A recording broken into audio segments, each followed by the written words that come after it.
Welcome to this Gismatrix tutorial. Today, we will explore how to create new tables from existing data. Let's start by creating a table directly from a map selection. Here, we select several commercial zones on our active land use layer. Next, we right-click the layer in the table of contents, open the context menu, and select Create Table From. In the wizard dialog, the source is automatically captured from our current selection.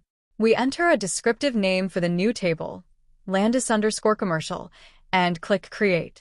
Gismatrix instantly materializes the selection into a permanent physical table in the database and automatically appends it back onto our map as a fresh spatial layer. We can achieve the same result using custom database queries. Let's switch over to the Attribute Browser tab and open the SQL View Query tool. For this example, we select a predefined template named Landis_Parks, which filters our dataset to isolate park zones, and click OK.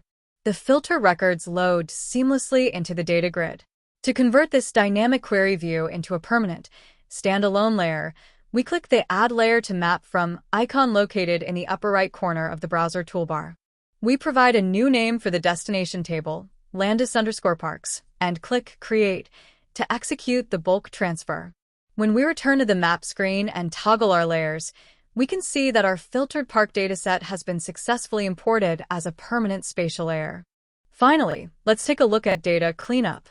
From the layer control options, we open the Table Manager to inspect our database schema. We use the search bar to locate the temporary Landis_Parks table we created earlier and click on it to access its administration panel.